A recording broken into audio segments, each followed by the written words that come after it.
My name is Matt Winchester. I'm with Oncor Electric Delivery, and we're with the Leveraging State Programs to Grow Your Small Business.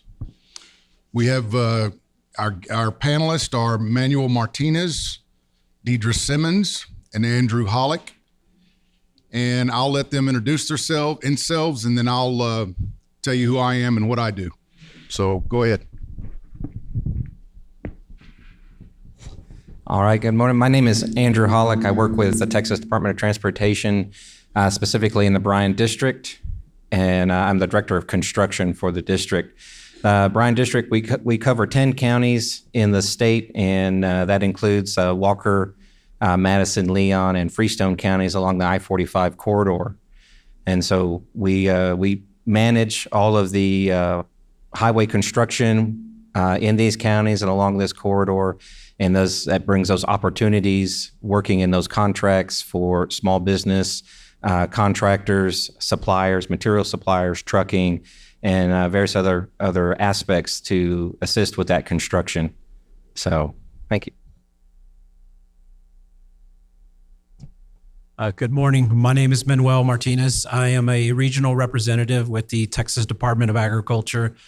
I primarily do outreach community relations for the Texas Department of Agriculture to help promote local Texas products through our Go TEXAN program. I wear a variety of different hats. Also, I help with rural economic development in the East Texas region. So I'm working with communities, counties, work with local officials to help promote our community development block grants, and that's to help rural infrastructure in Texas. One of the reasons why we help promote rural infrastructure in Texas would be we need rural Texas to continue to thrive. Without rural Texas, we have no agriculture. So we have to make sure that we're out there trying to help rural Texas be successful. So I'm happy to be here today. Thank you. Well, hello, my name is Deidra Simmons, and I'm the Business Services Manager with Workforce Solutions Brazos Valley, one of your most underutilized services in our 7-county area. So my goal today is to help you understand how we can help not only the job seekers, but we're here for the employers to better provide you with a more skilled and more qualified workforce. And all of the programs that we have within our facility or within our grasp is to ensure that we have a thriving workforce. When we have a working workforce, we have safe communities.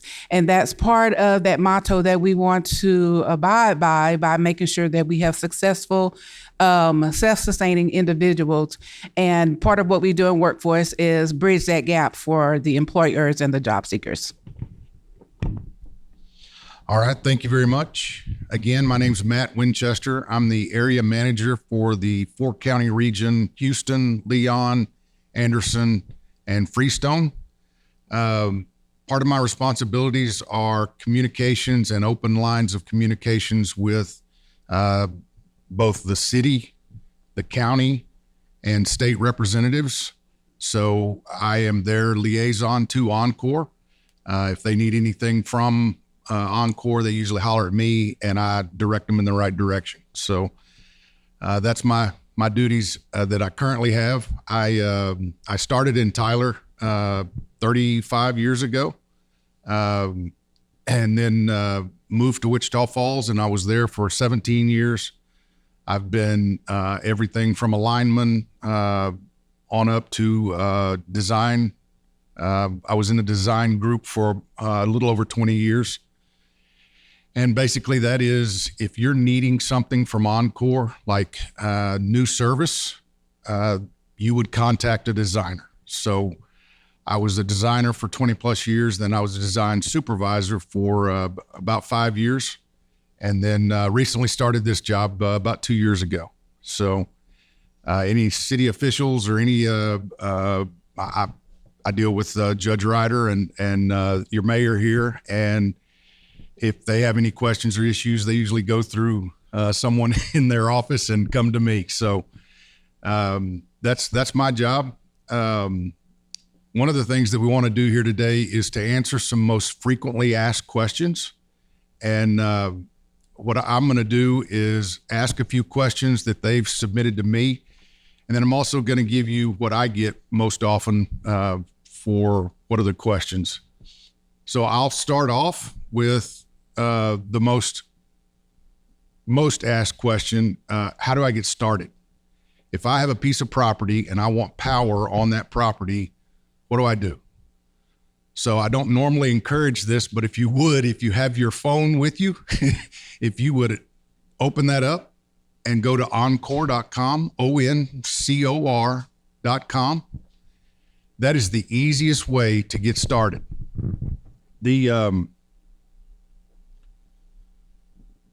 On that app, when it first opens up, there is a way to report your power outage. That is also one of the most often asked questions. If you can go to that website, you can report your own outage. If you look down at the very bottom, it says My Oncor Alerts. And that My Oncor Alerts is something that you can sign up for by putting in your meter number, and it will alert you when your power is out. It'll alert you when your power's on. It will also send you updates and information that we may need to spread to a big group of people, and we'll make those announcements on that app. That app is easy to operate and is the best way to communicate with us about your power outage. If you'll look at the very next thing, it says Request New Service. And if you'll click on that Request New Service, it'll ask you, are you just looking for turning the power on? Or are you looking to construct? And if you're looking to construct, you can hit that one. You can submit that order, and that order comes to our group that starts the process. That is the easiest way to get that going. So if there's any questions on that, you can certainly see me after. I'll be happy to show you and guide you through that process. That's my most asked question. How do I get service? Where do I start? That's the easiest place to start. As always, if you know somebody that works for Oncor, you can just ask them and they should be able to get you started too. But that's the easiest way.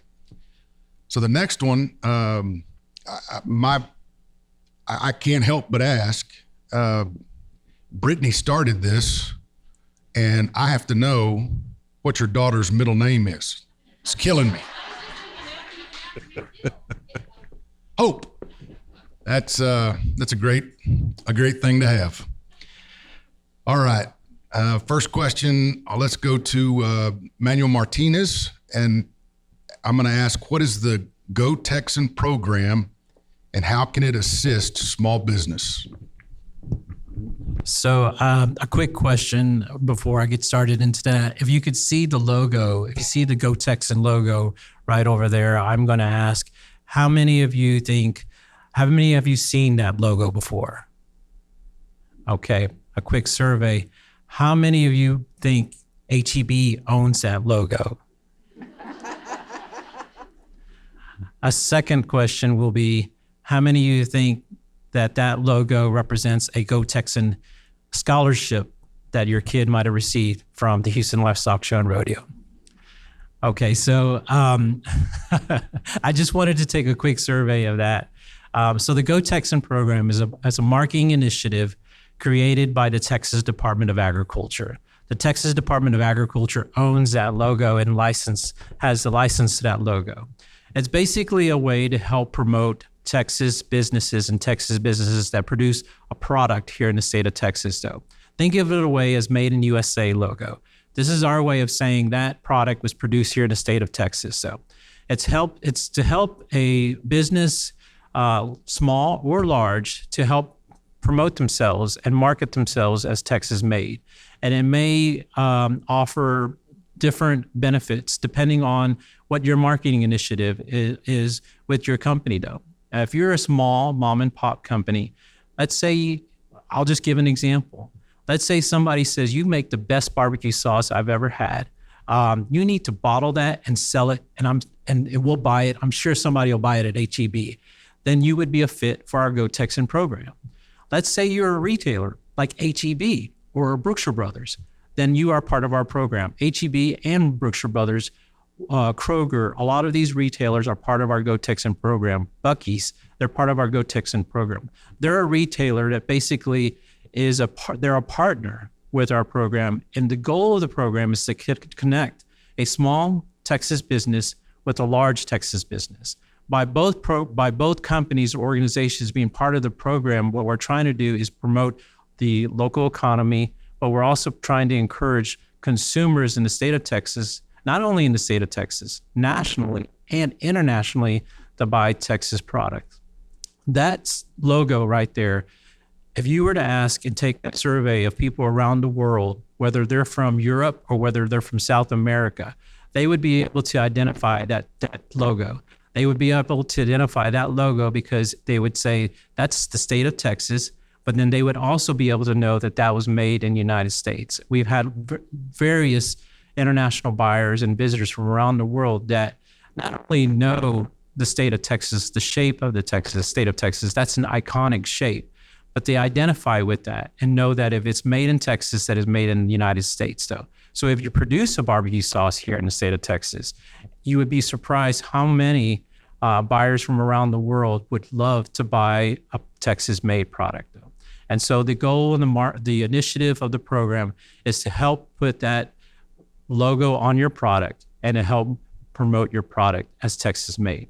Now, it's not a program that's going to have all the benefits and resources to help you. But what we try to do is try to help create an avenue to market your product. An example would be, again, HEB. HEB is part of our program, but believe me, HEB does not need our assistance. They have their entire marketing division to help promote themselves as a Texas-based company. But what we're trying to do is create an opportunity for you to sell your product or sell your company as a Texas-made company. And so with that, what we try to do is just create different opportunities, whether it be through social media platforms, whether it be just by listing you on our Go Texan website. It could be inviting you to different events. One of the largest events that we help try to coordinate or promote is at the State Fair of Texas that's going on right now. If you've ever visited the State Fair of Texas that takes place in Dallas, we have a pavilion. It's a 25,000 square foot pavilion. And what we try to do is we go into this pavilion and we basically showcase Texas products at that pavilion. I will be there tomorrow. But what we're trying to do is just imagine it's what we call a miniature Buc-ee's or a pop-up Buc-ee's. We basically build a general store in that pavilion and help bring in companies that are looking to sell their product. And I say that because let's say you are a small company and you've never thought about exploring the Dallas market. By participating with us at the State Fair of Texas, you're able to sell your product there in front of thousands of visitors at the State Fair of Texas. You never know where that will lead. We have buyers from around the world or the United States that come into that pavilion. You might be selling your product there and a buyer from Central Market catches their eye. That product catches their eye.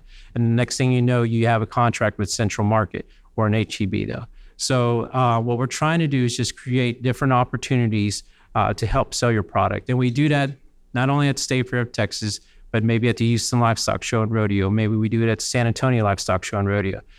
We also help try to coordinate different buyer meetings with those retailers, depending on your focus. So there are different opportunities that we're trying to do to help promote your product, and we do that through our Go Texan program.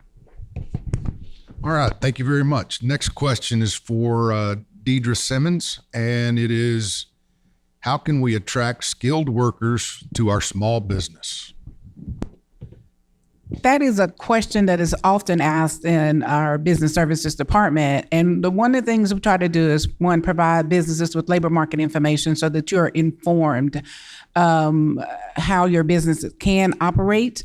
But a lot of the things that we also go over is talking about competitive wages. How does your company compare in wages to another company of similar and like in wages as well? Oftentimes we talk about benefit and compensation. What opportunities for growth do they have within your company? And how can you build that growth? What about skills development? And skills development is something that you can actually get by working with the workforce with our skills development funds. We have small business funds that are available through the Texas Workforce Commission. So there are a number of ways in which we can help organizations and businesses build up their skill level and retain work. There are often times when we encounter businesses that, you spend a lot of money training. Every business in here spends a lot of money training an employee and lose that employee because somebody is paying 10 cents more an hour. Well, let's get into the mindset of retention of employees and how can we do that? The ways we can do that is to build up their skill level, show them a pathway to advance within the companies. And it could be small, but if you go from a stalker to an assistant manager to a store manager, you expand out. That way you're building your workforce from within and not always having to go outside of your business to employ and find additional help. Another way is flexible work hours, remote work. Those are all things that can help grow your business. Not only that, they can cut down on your overhead and save your company money. So those are a lot of the things that we look at when we talk with businesses about how we can help you foster and retain skill levels and build up your business at the same time, as well as build up the staff that you have working for you. Okay, thank you. We were asked to submit questions, and I think Andrew was a last-minute stand-in. So what I'm going to do is just allow him to answer. What questions do you get that you can help answer for these? Yeah, I appreciate that. So first question is basically, I think, how does TxDOT support small business? And we have 3 programs that we use, and the first one is the Small Business Enterprise Program, and it's a kind of the first step. And to be certified as in that program, you just have to meet the requirements of the U.S. Small Business Administration based on your work category, the size of your company, and other factors that are submitted. But that puts your company into basically a database that other companies, contractors that we do business with can then search and find based on the work that you do, and then contact you to go in, to be a part of a bid they're submitting. Or it also, from that standpoint, allows you to then bid on work essentially for TxDOT and the state of Texas. The other 2 programs are geared toward, underserved, underutilized, and minority businesses. So the state level program is the Historically Underutilized Business Program, or HUB. And so it definitely focuses on women, minority owned businesses. It also has a veterans business component for disabled veterans. And again, that one is managed by the Comptroller of Public Accounts. But again, it puts your company on a list that can be searched. You can be found, by others looking to do business with whatever aspect you do, or looking for specifically underutilized businesses to work with. And so that, you can apply for that program, be certified, and you have that status. A lot of our state-funded programs require, or in some sense, either require a percentage or want to see business, other contractors and other agencies use hub vendors to do work. So we want to reach out and use those vendors to do the work that we're doing across the state. The third program is a federal program. It's the Disadvantaged Business Enterprise. It's very similar to the hub program. I should say, actually, the hub program is very similar to the DBE program because the DBE program is federal. In that one, we have very specific percentages that the state is wanting to meet on the use of disadvantaged businesses. And then that translates into a lot of our contracts where we put a percentage on those contracts that the prime contractor has to meet. And again, by being certified as a DBE, SBE, or a hub vendor, you're in the database that's searchable. These prime contractors that we do business with are, go through that, and they look for small businesses that meet these requirements that they can reach out to help with their bids, and then they'll put you into their contract, and you're if they win the award, then awarded the contract, then you're a part of that, and you get to go out and work on these state jobs and work in the state facilities and whatever else we have going on. I would say those are the three primary venues that we have, and they each have different requirements. The DBE program requires an annual recertification. The SBE program is good for 3 years before you have to kind of resubmit your information, make sure you still qualify for the program. Same, I think, I didn't see a timeline on the HUB program, but the goal of all three of these is to create a level playing field, to give you the opportunity as a small business to reach other markets, to be out there working and to grow your business. And the goal is actually to graduate from these programs. And in my time with TxDOT, I've been with TxDOT 18 years. We've had several DBE subcontractors that we work with that are really great companies to work with. They're really dependable, on time, everything.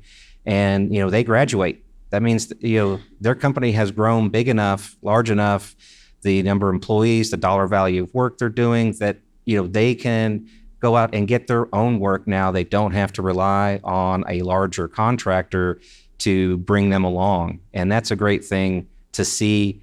It's unfortunate from one aspect when it happens, because when you have a really great subcontractor on a project, you see them across our district working with them, then they graduate, and now they have, they're out there getting their own work and they're moving to other districts, and we don't always see them again, but they're being successful. So it's always good to see that happen.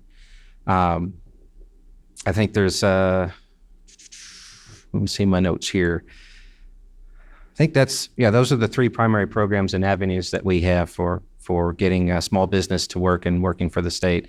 Oh, that was what I was thinking. I wanted to say the primary thing you see with TxDOT is highway construction. And I think most of y'all see it. We see the cones on the roadway, you see the inconvenience. So we're out there working and we're doing things. But there is so much more opportunity within TxDOT in the state of Texas. As an agency, we have a building, a facility, something in every county in the state. That means we have to support those facilities. So that, we have contracts and professional service contracts that we are putting out all the time for plumbers, electricians. It's not just highway construction that we're looking for or needing. And then we do a lot with material supplies, trucking, all of the people that supply the cones and the barrels, the people that supply us our safety shirts and hard hats. Those are all companies, small businesses that can be involved with the state and with TxDOT. So it's not just heavy highway. You don't have to be pushing a dozer or be able to build a roadway. There's a lot of opportunity within the state for a lot of different levels of activity and involvement. Very good. Hadn't thought of that. A lot of smaller end to the bigger companies, right? So the next question that I get asked most often is, how much is it going to cost for us to put this facilities in? And that one's not so easy. The cost is a couple of different directions. If it's residential, and that one's pretty cut and dry. It's 300 foot of overhead extension, or the equivalent of money that is. So we'll put that in our system several different ways and come up with a dollar figure that we're allowed to spend to get your services. On a commercial or a small business, it just depends on the load. So how much kilowatt hour or kW are you bringing to us? We calculate that, and that's all in our tariff. So we are a regulated company. The state of Texas, the Public Utility Commission, regulates what we can and can't do. So we have certain rules and guidelines that we have to follow, and the extension policy is one of those. So it's not, if you've had to deal with us in the past on an extension and you didn't understand Why is this going to cost me some money? That's the reason. We have to keep that fair for everybody concerned. The next thing that I wanted to address, how many of you know who your retail electric provider is? Anybody? Okay. Is Oncor your retail electric provider? No. What is Oncor? What do they do? Delivery. We're just like FedEx. If you go on to Amazon and you order a product, who are you buying that from? It's not a trick question. You're buying it from Amazon. Who delivers that package? It's not Amazon, right? So if FedEx happens to be your carrier, they pick up that package, they bring it to you, and they set it on your porch. Did Amazon build that product? Did they make that thing that you ordered? No. So you are using a retail electric provider, another business that you're buying your power from, to have it delivered to your house so that you can consume it. We're that delivery company. We're the wires and the poles that get the power from generation to your house. So, with that said, because we're regulated, we have to follow those guidelines for how much this is going to cost. And there really is no leeway. It is what it is, and that's what we have to charge. So I hope that explains kind of maybe if you've been involved in some extension, how that works. If you have one coming, if you need further explanation, be glad to do that. But that's kind of how that works. Okay. All right. Next question from, let's go with Manuel. What is the Young Farmer Grant, and how can it assist in creating an agribusiness in Texas?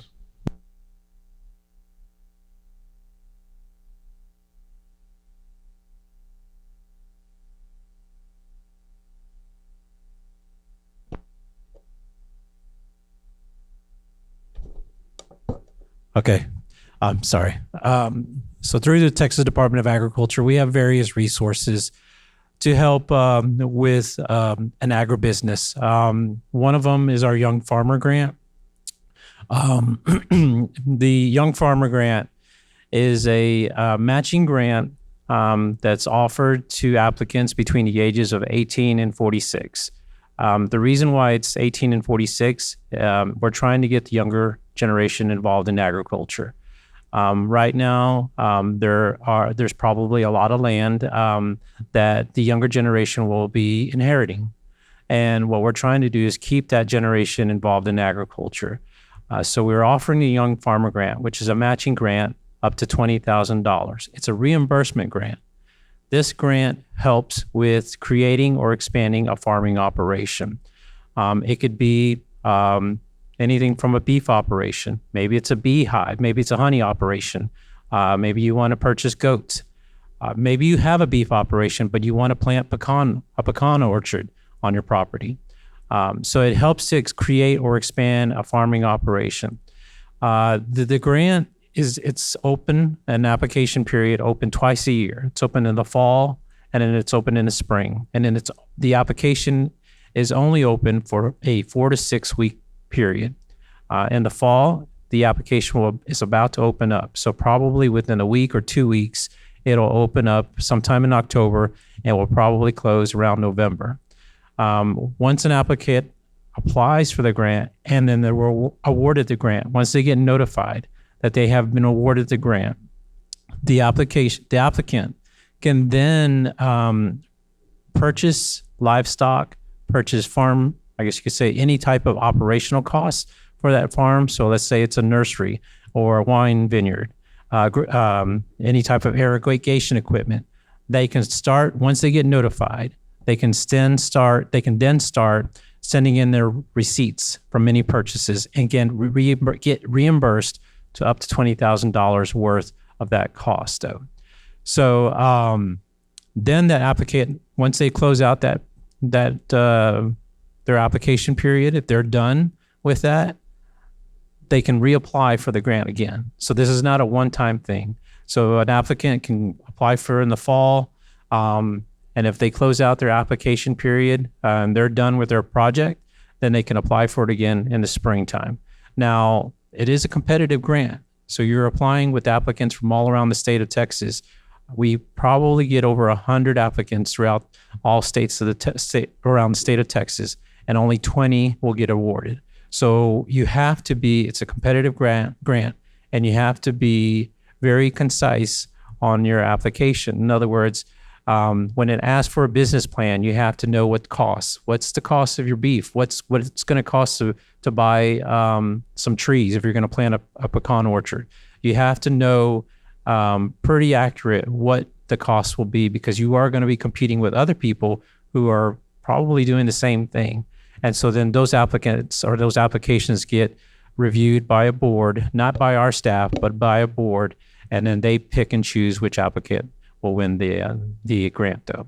So it is a matching grant up to $20,000, and we encourage everybody to apply, or we encourage applicants to apply, because if you are going to be purchasing cattle in the next future, then this is kind of a no-brainer. You know you're going to be purchasing that. I'll give you an example. I met with some blueberry growers out in East Texas. The blueberry growers will rotate their blueberry plants.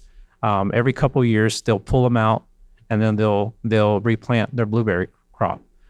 They know in 5 years or so they're going to be buying a new, rotate the area, and they're going to be buying some new blueberry bushes.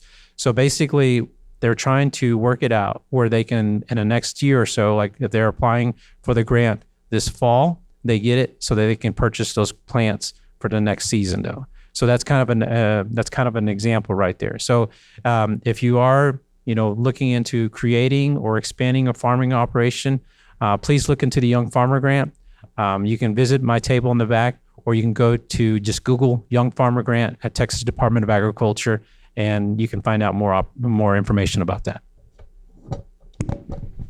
Very good. Somebody was asking where the free money is. Looks like he's got it. All right. Next question will be for Deidra. What are the legal requirements for hiring and training employees in our industry? Okay. The legal requirements, it depends actually on your business and what industry you're in, because there are safety and safety guidelines that you have to follow for each individual business.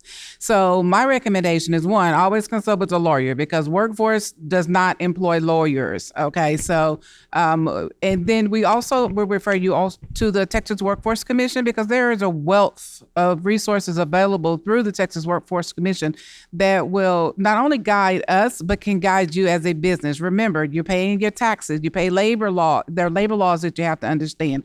There are federal laws that you have to comply with. So I always recommend, one, that you consult with a lawyer, but also there are basic employment laws that you have to understand, and regulations that will keep you out of trouble, not only from a personnel standpoint by, making sure that you're treating people fairly and, there are no discrimination, things of that nature, but you can also stay out of financial trouble at the same time by being more aware and knowledgeable. There are lots of laws that I can go over in depth, and I'm more than happy to talk with you, more than happy to connect you with resources. We have our business services table in the back, also with a wealth of information on there, so that, and I could spend all day going through all this information with you, but I would rather do it on a one-on-one basis, because everybody's situation in business is not the same.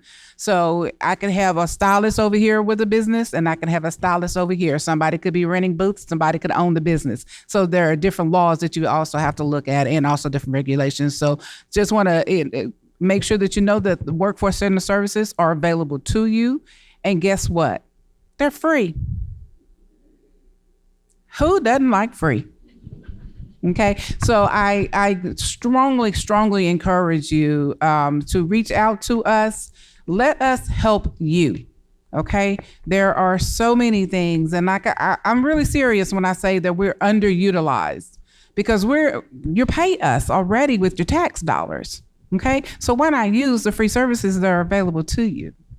So I strongly encourage you to reach out to me, reach out to the team, and let us help you. All right. Thank you. The next one that I wanted to address was another one that Brittany brought up. Thank you very much. So the Oncor's free money.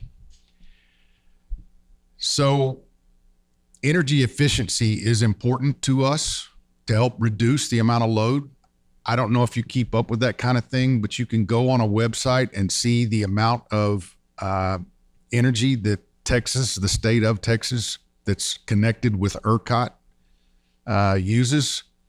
And that peak has grown every year, year over year for the last 7 years. And it was a little slow that 7th year, but it grew. And it's growing at a greater pace now than it ever has. So we are encouraged to try to reduce that amount of load so that the people that are producing that power can keep up with the construction and amount and getting it to you. So that energy efficiency program is for people that have a service already. And let's say they were coming in here and redoing all the lighting. That we're going to go LED. That helps reduce the amount of power that's used, and we offer an incentive for you to do that. There's that same thing for your air conditioning. Even you as an individual at your house, we have energy efficiency money to help offset some of the costs.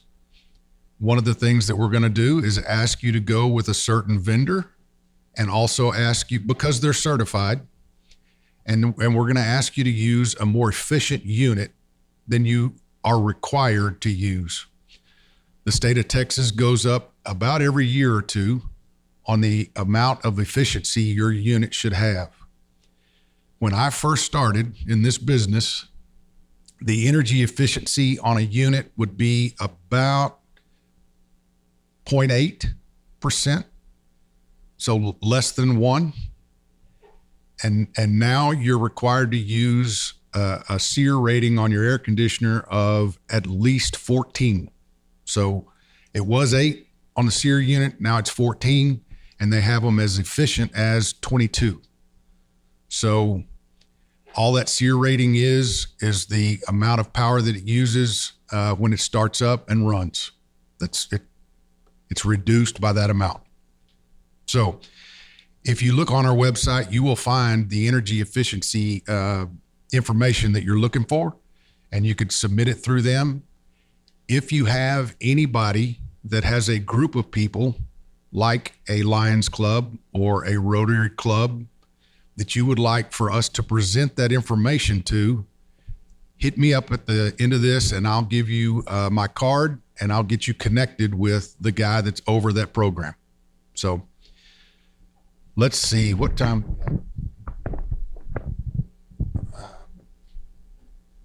Tell you what, let's do this. Let's open it up for any questions that you might have of any of the panel. And then if we have some time over, you can get to lunch faster. How about that? So any questions that you have for the panel?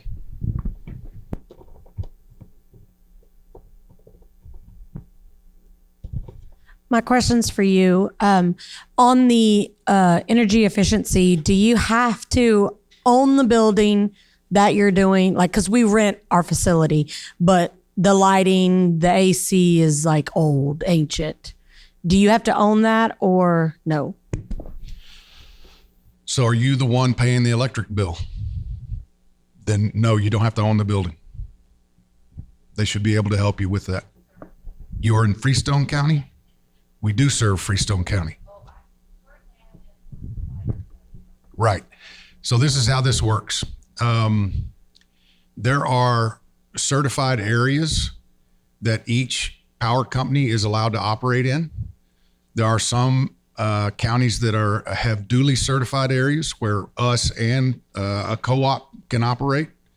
There are some areas that are singly certified, and all that's done through the state, so through the PUC, and that was done years ago. Like the maps are so old, they're on paper.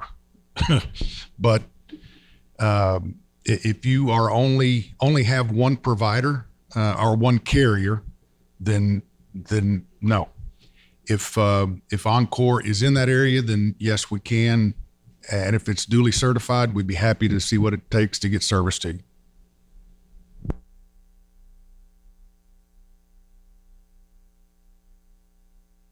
We like it. I said we were regulated by the state.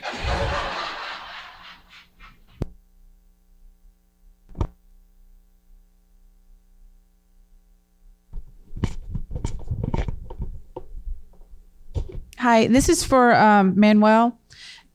How do you know about how many of the young farmers in this area are utilizing that grant? Is that something that we could get more information out? I'm asking, I do own the local newspaper here, so I am asking in that capacity, but I do know several young people, graduating, and they are going in that direction, graduating from college, high school. I can go ahead and look into that. If you contact me, I can maybe give you a number of how many applicants have received a grant in this area, though. With it being a competitive grant, yes, it is tough there, and with me being the outreach and community relations representative, my job is to help promote the grant and let the community know that it's aware, or that it's available. So I'm not quite aware of anybody that's received a grant, recently though. But what happens generally is when I do a presentation and I give the information out, that the applicants usually get reviewed by our staff in Austin, and then from that point on, the connection is made. And I normally don't visit with the actual awardee afterwards, though. But if you visit with me later on, I can get you some information. My question just dovetails in her. Is there not a database where we can go research previous grant awards to make sure that we have the adequate amount of information? I have young daughters that I'd like to get to this program, and so it'd be nice to look at, hey, we need to be focusing on this. Is our business plan adequate? And just to see who was awarded and how they get awarded. Sure.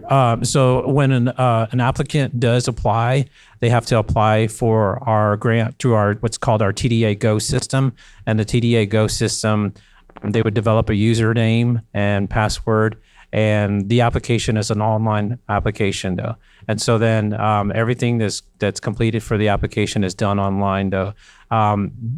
Within that system, there's a step-by-step process that will kind of tell you where your application is, where in the steps the application is. So if it's under review or if it did not get approved, there is a contract specialist or a grant specialist out of our Austin headquarters that can give you more information about, where you fall in that application process. Or if you did not receive the grant, they would sit down and maybe review with you about what, maybe you need to do to improve on that. The other thing that I would say is don't be discouraged. If you apply for the grant and you don't get it the first time, continue to apply for that grant. And just because it is a competitive grant, you're having to really be precise on some of that information that you're applying for. And the other thing is that when we say creating and expanding a farming operation, a reminder is that you are competing with other applicants that are maybe that are in being innovative. If you're wanting to start just a beef operation, you might be competing with a lot of other applicants. But if you're wanting to start a vineyard, that's something different. So you're looking at someone that's being somewhat more creative. Maybe you're wanting to start an olive orchard here in Texas, something like that. That might be something that can be done. So just kind of keep that in mind, that when you're looking at some of these projects, just be creative and just try to provide as much detailed information as possible. Go ahead, next. So which would you say is more efficient, single phase or three phase power? This is a question that we get pretty often, or I did in the design world, and it depends on the amount.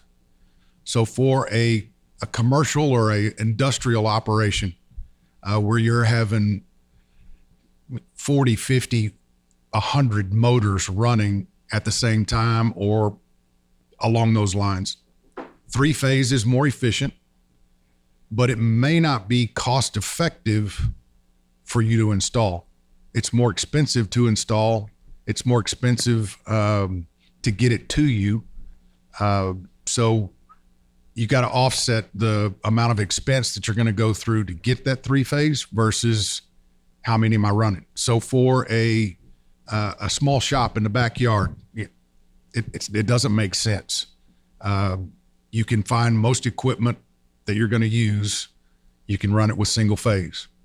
Even if it's to the point where you have to buy a converter to go from single phase to three phase, and that's on you, you put that in your facilities, that may be cheaper than the cost that it's going to take for us to get that power to you. Does that make sense? We have three phase power at the pole, and we're putting in a 4-ton unit. And I asked the AC guy, I said, well, so which is more efficient, a three phase package unit or a single phase? We're running a few pumps and whatnot, nothing spectacular out of this building. So can I go from, if I got three phase power available, I still don't have to take three phase. It can. No, you don't. Go. Yeah, you can still take single phase, even if there's three phase available. What I would tell you from my experience is that the cost of now installing a three phase meter, installing a three phase meter box or a breaker panel, and the cost of that for your electrician is going to be way more than, let's just keep it single phase. I already have single phase service. Everything's all here. The efficiency is not going to make that much difference over the long haul. Is the SEER rating for a three phase AC unit, does it go higher, the SEER rating, than a single phase? No, most of them are the same SEER ratings. Well, correct. Any other highly technical questions that I can answer on? Man, I'm glad I had my past experience. Yes, please. Oh, I just wanted to step back to the first question that you asked was, how do I get started? Basically, where can you go for more information? TxDOT recently, we updated, revamped our website. It's a little more user-friendly, but if you go to texdot.gov and click on the link, Doing Business with TxDOT, it's going to open up all the different panels and opportunities that are there. So it'll have all the information on the DBE, SBE, and HUB programs, where you can go to look at the requirements, how you can apply and become certified as either one of those. It also will let you look for those opportunities. So there's it's called the Electronic State Business Daily, and it's just a advertising of all work that's available with this, not just TxDOT, but the state of Texas, different facilities, our maintenance contracts. So you can start looking and scanning what is out there, what can be done to see, what is it my business does and what can we do for the state. And then we also advertise all of our construction opportunities there. And we have locally let construction projects that up until recently were only $300,000 or less in cost that we let at the district level. That was recently up to $1 million or less because of inflation and just the cost of doing business. But we let local contracts. We're looking for local contractors to do that type of work. And you can find all that information, again, TxDOT.gov, doing business with TxDOT. So thank you. All right. I think that's going to wrap up our program. Really appreciate the attention and the questions. And if you have any others that you want to talk to us about, just come see us.